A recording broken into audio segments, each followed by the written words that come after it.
It's been over 6 months since Marvel Rivals burst onto the hero shooter scene. It's fun, chaotic, very casual, came out with big character roster, and brought niche Marvel icons into the spotlight. Characters many of us are only now discovering. I was initially drawn to Cloak and Dagger for their design revolved around duality, which I'm a sucker for. But I ended up maining Rocket, chasing that Battle of Valkyrie style play I thought his kit could deliver. But even after one-tricking him for an absurd number of hours, squeezing every ounce of value from his kit, something was still missing. And only recently, I realized what the problem is. Marvel Rivals has a fundamental design flaw. One that keeps me from truly enjoying the game the way I want. I want you to deal damage. And that's what I want to delve into today. Healing and damage bloat. In short, it's the idea that both the damage and healing in the game are scaled to such absurd degrees that the actual skill expression is being drowned out. This is the game's biggest problem right now. Rank inflation be damned. I know it's bad, but let me cook here. The design principle behind Marvel Rivals characters is to feel overpowered. If every character is overpowered, no one is. And this works to a certain extent. Every character has their own power fantasy, win condition, and uniquely broken abilities. But this also makes them ironically very bland. While there are some interesting outliers, like Mr. Fantastic or Jeff, most characters have one or two functions you're incentivized to focus on exclusively. Black Panther is all about hitting your spear, blowing all your cooldowns to execute a target with little counterplay due to your speed. But besides that, you can't do much. There's a reason why my friends keep calling him the tickle monster. Same with Spider-Man. You trade the burst potency for immense mobility around the map, but your job is essentially the same. Hawkeye is just a headshot farming character, with even the most dedicated players ignoring like half his kit. So much of his power budget is allocated in that one-shot headshot department, the rest of his kit feels oddly redundant. While most of us understand the value of getting an early pick in a skirmish, surely his utility can be of some use, right? It's complicated. There's a ton of damage in the game. If you ever played a Vanguard and you were caught out of position, or the entire enemy team focus fires you, you pop like a freaking balloon. Especially with a character like Ben, you have a rather limited access to bonus health compared to characters like Venom or Thor, with one of those abilities being locked behind an unstoppable form of mobility. You get punished, sure, but you barely have time to react. To counteract that, strategists have a lot of healing, and usually it's easily accessible. Rocket can spam healing orbs nigh constantly, Adam Warlock can just snap his fingers and bring someone back to full health instantly, and Loki's runes turns damage dealt into healing. Jeff can output 150 healing per second with his water stream. This is the exact same number as Mantis ultimate and 15 healing short off of Invisible Woman's. If Jeff is healing someone, they are not dying.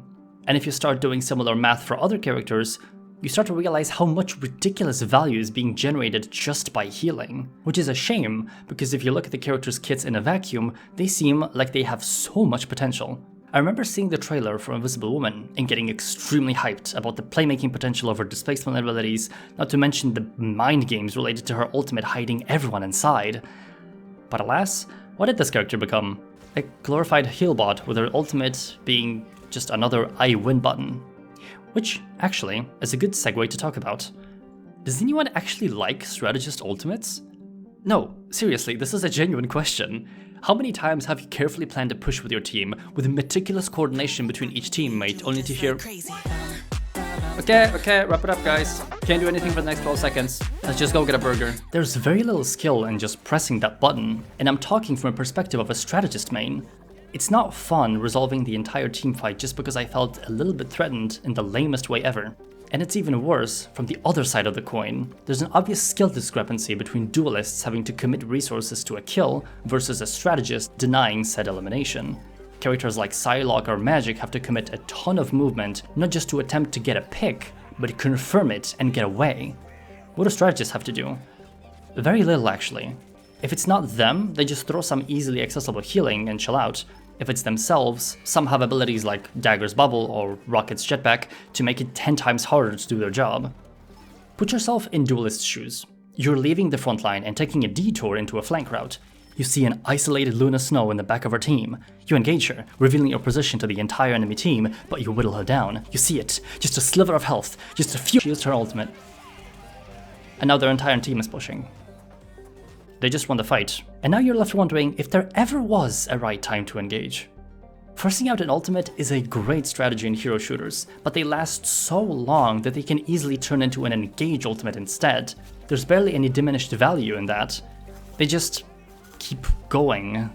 If you compare that with the ultimates of other roles in the game, the situation is different. They require skillful positioning and careful timing to get any value out of them without getting shut down. There are some slight exceptions like Spidey, Psylocke, or Storm, but they too require the awareness of Strategist ultimates and abilities that can shut down their ults entirely. Albeit an obvious parallel, it's a good one. Support ultimates in Overwatch had their strengths, yes, but almost all of them were conditional. Zenyatta's Trank could feel like average Marvel Rivals ultimate, but it was locked behind a hero with zero mobility, an incredibly long energy cost, and a support with the lowest healing output of his base kit. Lucio's beat was just a big ass health bar, but it decayed quickly, could be delayed with knockbacks, or just Ajax it completely, which is a term for Lucio dying when casting his ultimate. All of them had some counterplay, and either didn't last too long or had low healing potency, but in Marvel Rivals, most of those ultimates give the caster some kind of out to prevent the counterplay. Luna Snow and Cloak and Dagger have immunity to all stuns and knockback effects, making their ultimates uncounterable without the usage of a one-shot ability, usually another ultimate. Invisible Woman can just jump away and turn invisible, trying to dodge any meteors flying her way, or just stay safely in her healing cylinder. Mantis gets incredible movement speed and still has access to her abilities, one of which is a pretty strong CC, while Loki repeats those problems with his ability to just copy those ultimates outright. You'll notice that all the characters I mentioned are predominant in the meta, especially in the high ranks. You keep seeing them everywhere, not because their ultimates are so easy to use, but because there's little you can do against them and how much power they give. High healing numbers are one thing, but the duration being absurdly long as well? There isn't a single defensive ultimate with a duration lower than 8 seconds. It slows down the game's pace drastically, and it often just feels like a sensory overload. It's just a massive siren announcing, "Dear enemy team, please hold while my team becomes temporarily invincible. Your regular scheduled gameplay will resume shortly. Thank you." They are instant casts. There's no wind-up, cast time, or anything to mess up.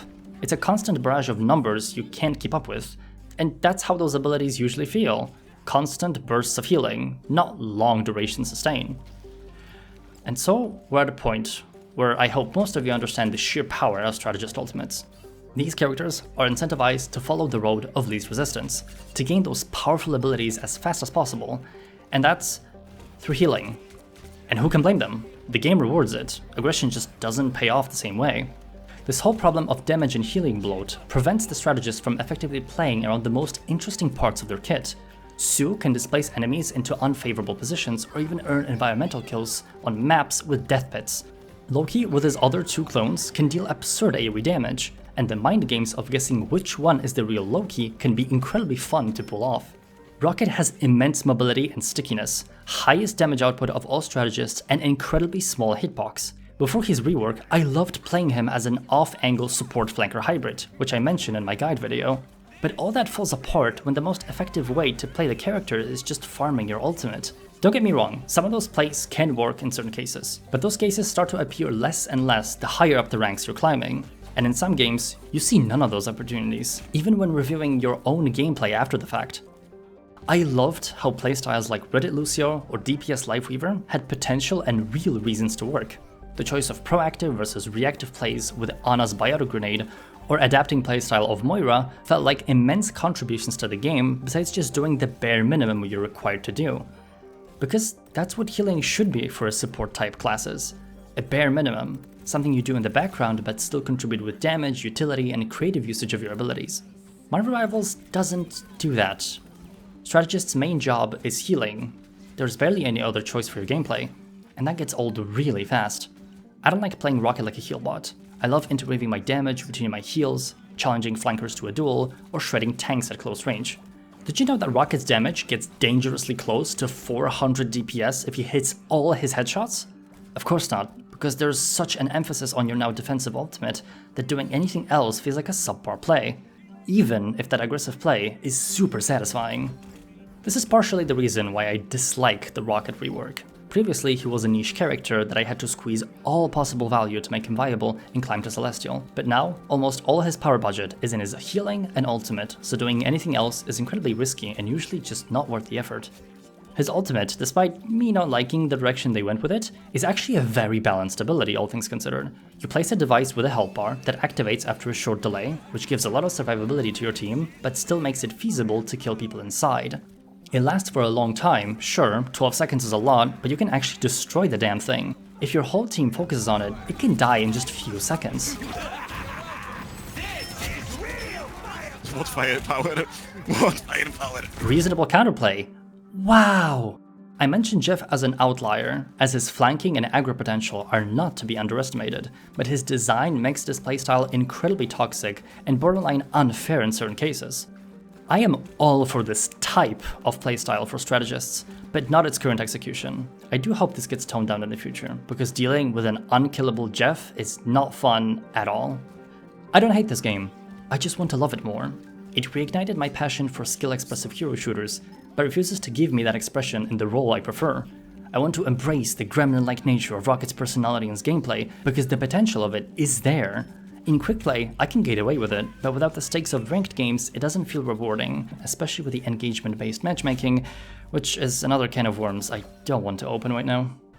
I really want to deal more damage, but this is just not a game for that. We don't have a lot of self-peel, no shield tank. Hawkeye, especially, and dealing damage is just not a concept here. Although squids are fun. I just want this game to go in a direction where casual players have their fun and competitive players like me have something to master. I want to be punished not because I should have stayed back and healed 24/7, but because the enemy outplayed me and I simply got diffed.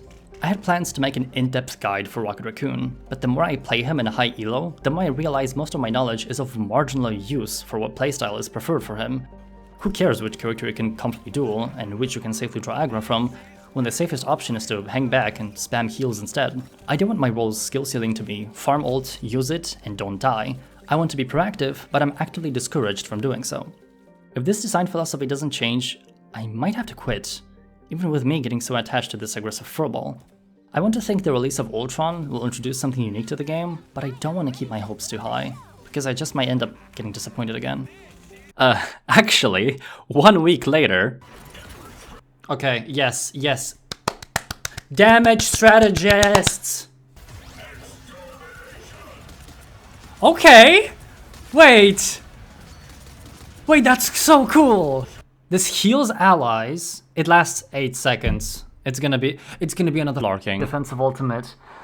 In the end, I'm just an upset player who wants to see the game grow into something worth dedicating my time to. The least I can do is share my opinion on the topic, and I hope I'm not alone in this, so that's what I'm doing. Or hey, maybe I'm wrong, and someone will show me a different perspective that changes my thinking on the topic. Comment sections down below, share your own perspective on this, but no pressure.